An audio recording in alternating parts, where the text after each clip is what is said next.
How do I find a new job? How can I make a career change? And the biggest question of all, can I really find a career that I love? Hey, my name is Jen Smith, and I believe career success doesn't have to be at the expense of living a radiantly happy and healthy lifestyle. As a former HR leader and recruiter turned career coach, I get what companies are looking for when hiring top talent. What that means for you is an unmatched combination of insider knowledge and the best kept secrets about making heart-based career changes and navigating the ups and downs of job searching in today's world of work. Whether you're a recent graduate navigating the job market for the first time or a seasoned professional ready for a career change, this show is for you. So grab your coffee or your kombucha, pull up a seat, and get ready to be challenged and inspired to move beyond your self-doubt and take the right next steps towards landing a career you love. Because you deserve a long, radiantly happy and healthy career. This is the Flourish Careers Podcast. Hello, and welcome back to the Flourish Careers Podcast. I'm your host, Jen Smith, and today we are going to talk about dealing with disappointment in your career and your job search. Careers and job searching are filled with ups and downs, which means that disappointment at times is inevitable. So maybe you've encountered one of these situations. Maybe you didn't get selected for a job after multiple rounds of interviews, which can be incredibly disappointing. Perhaps you received an offer, but the salary was much lower than you expected. Maybe you reached out to somebody for an informational interview and you didn't hear anything back.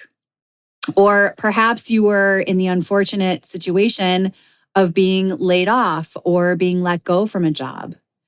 Maybe you started at a new company that you were super excited about, but it turned out to be very disorganized and terrible. So there are endless examples of things that don't go as planned in careers and job searching. However, I know that it doesn't make it any easier to deal with. And I will tell you that I've learned the hard way that increasing your self-awareness, having some alternative approaches at your fingertips will help you make better decisions about reacting in the moment when things don't go as planned. So for today, I wanted to share 5 considerations and a bonus consideration for managing expectations and navigating disappointment when things don't go as planned. And of course, I have some real life stories to weave in throughout the conversation to put it into context for you. So let's get into it. Consideration number 1 is all about embracing self-compassion. And the strategy here is to treat yourself like you would treat your best friend. So as I said, this is all about embracing self-compassion in the face of challenge. So the first step is really listening to your thoughts and noticing when you become critical or harsh with yourself. This is hard to do, but bringing attention to the negative thoughts is going to help you identify them for what they are, which the fact is they are just thoughts. And then from there, you can create some distance from them and consider what you would say to your best friend if they were in the same situation. So literally ask yourself, what would my most supportive friend say to me right now? Treating yourself as your best friend will help you move through those feelings, and talking to yourself lovingly and compassionately will help you move forward. I actually do this quite often. One of my best friends is hilarious. And so sometimes I just pretend that she's here with me and I ask her or talk to her in that way. And she always says something so funny that helps me just move beyond my criticism and move forward in the process. I also do this with beloveds in my community all the time. So they'll share something in their career that isn't going well. Usually they're beating themselves up for whatever the situation is. So I'll listen and then ask them that same question. What would you say to your best friend if they were going through the same situation? And their response is always incredibly heartfelt. So consider talking to yourself the same way.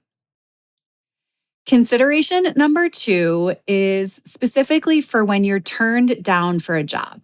So here, consider remaining in touch with the key contacts at the organization where you were turned down. So hear me out here. Being turned down for a job you've invested time and effort into applying for can be extremely disheartening. I get it. However, it is essential to remember that rejection is part of the job search process, but it doesn't have to be a permanent setback. Rejection oftentimes has something to do with timing or outside of your control, or even outside the team's control. So, for example, about a year or so ago, I worked with a beloved career changer who was basically given a verbal offer by a hiring manager at one of her top 3 companies, only to find out that they had to retract that headcount and allocate it to a different department that was in growth mode. It was so upsetting to her, although I encouraged her to remain in touch because you never know what might change. She did, and about 3 months later, she was offered a different role on that same hiring manager's team. So that hiring manager wanted her on the team and offered her a different type of a role. Now, at that point, she was already working for another company and she was quite happy, so she didn't consider that offer. But if she wasn't working at a new company, that might have been really attractive to her. So this is just an example of how things within businesses can change very quickly. So with that, you might consider sending a rejection thank you email. Now, I know that this sounds strange, although as I mentioned, keeping the communication open with recruiters or hiring managers, even if you don't get the job, is an excellent way to showcase your professionalism and then again, potentially open the door for future opportunities. Now, I did find a really good template for this rejection thank you email, and I'm going to add that to the show notes for you. So again, you never know what's going on inside a company. Maybe they're in the process of redoing their budgets, or maybe somebody leaves and they end up with an opening on the team that was unexpected. Or maybe their first choice candidate decided to go somewhere else. I've had that happen as a recruiter, made somebody an offer. They said yes over the phone. 2 weeks later, came back and decided to go somewhere else. And so then we would go to our runner-up and give them an offer. So you just never know what's going on. And it's always a good idea to keep those lines of communication open. I think it's also helpful here to recognize that rejection happens to everyone. No matter how qualified or experienced you are, you will not be a good fit for every single job you apply for. And with that, rejection is not a reflection of you as a human being or your worth. It's just a result of so many other factors, as I mentioned before. So understanding this can help you detach from that emotional impact and remain positive and keep in touch with people that you've met along the way. So consideration number 1 is to talk to yourself like your bestie. Consideration number 2 is to keep in touch with key decision makers if you're not selected for a job. Consideration number 3 is to think about rejection as a gentle redirection. So here's a story of another beloved where this came to fruition. So Jack was interviewing with a prestigious company for a very high-level role, and frankly, he was perfect for the job. The company needed a ton of help, and he was willing to roll up his sleeves and give it his all. However, there were a handful of red flags throughout the interview process. The first one is the fact that it dragged on and on and on and on. This process went on for months. They questioned his music hobby, which is outside of work and completely unrelated to the job. He had multiple interviews with the same people over and over again. So although these red flags were quite notable, he was caught up in the organization's prestige, which is totally fine. and he thought he was a shoo-in for the job. Unfortunately, the offer never came through, and they basically ghosted him after months of interviews. So before Jack and I even had the chance to regroup, he started interviewing with another company. Now, this company wasn't, at least in his mind, wasn't as distinguished as the previous company, but they were kind, they were thoughtful, the interview process felt easy and at times even joyful. He really connected with the people and felt like he was making new professional friends. And when it came time for the offer, he was offered $5,000 more than he expected and a massive relocation bonus for moving to a city that he was super excited to live in. So clearly, he was being redirected to something so much better. You never know what you were spared due to the rejection. So trust that you did your best, you gave it some time, and then once you give it some time, I am certain you'll look back and see that you were on the right path the entire time.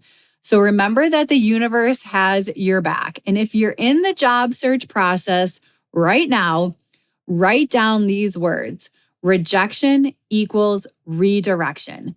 This simple reminder will support you through the ups and downs of job searching. Moving to consideration number 4. This one is all about finding the good in the challenging or noticing the lesson that you learned. So when we experience positive life and career events, noticing them and feeling the goodness is usually pretty easy. But what about when we experience unfavorable circumstances? So finding the good can become a bit harder.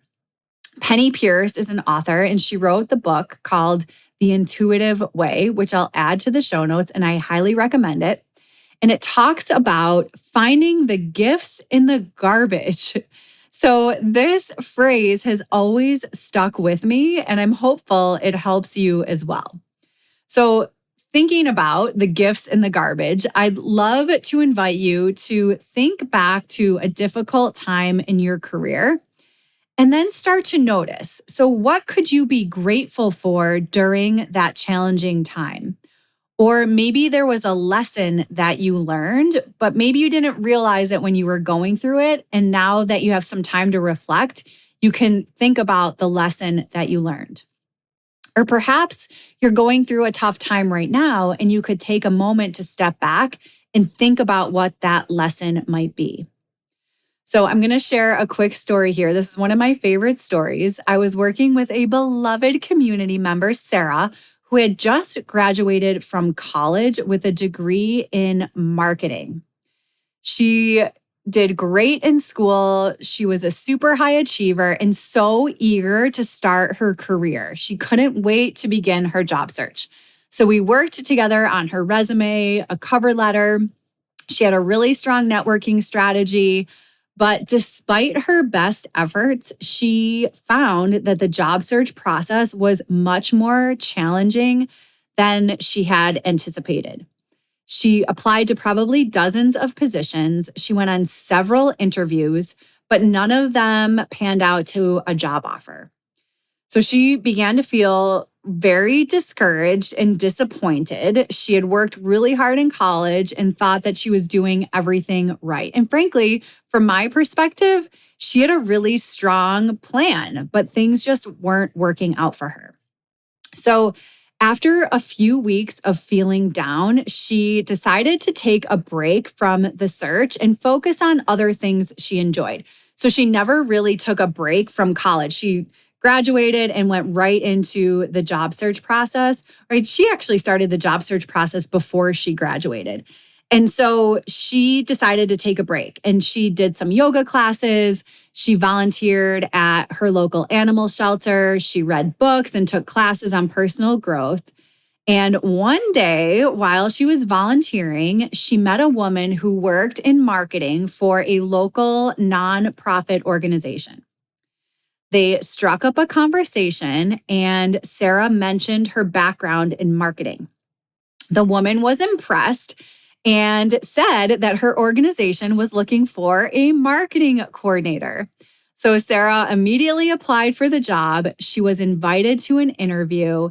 And this time during the interview, she felt so much more confident and relaxed, and she was able to share her experiences and her skills much easier than she previously did when she was very eager to just get her job right out of college. So a few days later, she received the job offer and she was so excited and so grateful. And so when we met, we talked about kind of what went well, what were the lessons learned. And she realized that her disappointment during the job search had taught her lessons about perseverance and resilience and the importance of self-care. So I just love this example. It's a great example of finding, quote unquote, the gifts in the garbage and learning lessons during a challenging time. Now, I will tell you a confession here. When I first started career coaching, I was super nervous to talk with folks about gratitude. I thought people would think that I was wasting their time or that they would think I was unconventional or woo-woo or whatever. But then quickly, I realized how many people needed to talk about gratitude to support their career visions. So I threw those nerves out the window. So much so that the first step in my signature coaching practice, From Fried to Flourishing, is to reset your mindset and institute a gratitude practice. So simple moments of looking for the good or finding the gifts in the garbage consistently will train your brain to find more good. And trust me, when one more person finds the goodness in each day, we will all benefit from that. So remember that growth-minded people focus on how much wisdom they gained versus dwelling on what they lost. So what did you learn about yourself as part of the process? What can you be grateful for during a challenging time? Okay, so far we've discussed 4 considerations. 1, talk to yourself as you would your best friend. 2, consider remaining in touch with key contacts if you're rejected for a job. 3, remember the equation, rejection equals redirection. Number 4 is to find the lessons learned within the challenge or the gifts in the garbage. Notice what you learned and express gratitude. So consideration number 5 is thinking about your younger self. So what would you tell your younger self if they were going through something challenging? Now, looking back, if I were to write a letter to my younger self during the first 10-ish years of my career, which were very challenging for me, it would go something like this. Dear Jen, slow down, notice, take in all the lessons from each experience. You're on the right path, and what is yours will find you. So throughout the early years of my career, I said yes to whatever came my way. I never had a real plan, and I was thrown into situations I was not prepared for. Many of my work days ended in tears. Sunday scaries happened on Saturday, and often the phrase, I think I bit off more than I can chew, ran through my mind. So much so, my dear mom gave me a poster, and I'll never forget it. It's this little dog taking a big bite out of this enormous bone with those words written across the bottom. I think I bit off more than I can chew. I was constantly getting myself into challenging situations, working through so many ups and downs in my career. This led to me constantly racing and wishing for something better. And I'll tell you, I've learned so much since then. And while a lot of it was super hard, I realized it was all in preparation for where I am today. And for that, I am forever grateful. So, what would your letter to your younger self look like? How might you use that message to move through a disappointing situation today? So finally, I have one more bonus consideration for you. And this is to remember that you have power over your choices. So when you're in the middle of a challenge, it's difficult to remember that we have power over our choices. The trick is to remind yourself of this and make sure your choices are deliberate in defining your best future. So if you're working through a difficult situation, or when you do encounter a difficult situation, I invite you to pay gentle attention to your choices in thoughts, in words, and in action. So you might even try a reflection exercise at the end of each day. So you could ask yourself, were my thoughts, words, and actions mostly positive or negative? What choice felt the best for me today and why? In what instances could I have made better choices? So you can give this reflection a try and see what comes up. But taking a pause to notice your choices is a powerful practice in making a change happen. So in summary, my friends, careers and job searching can be a roller coaster. There are a lot of ups and downs. When things get tough, 5 things to consider to help you navigate disappointment are: number 1, be kind to yourself. Talk to yourself as if it were your best friend. Number 2, specific to the job search process and being turned down for a role, consider keeping in touch with the folks that you've met along the way. Number 3, remember that rejection equals redirection. Number 4, finding the gifts in the garbage and training your brain to see the goodness in the lessons learned. Number 5, what message would you tell your younger self if they were going through something similar? And lastly, as a bonus, remember that you have power over your choices. That's all for today. I hope that you found this helpful. And if you like what you heard, please consider sharing it with a friend or providing a rating and review of the show. It helps more people like you find me. Thanks again for tuning in. I'll talk to you next time.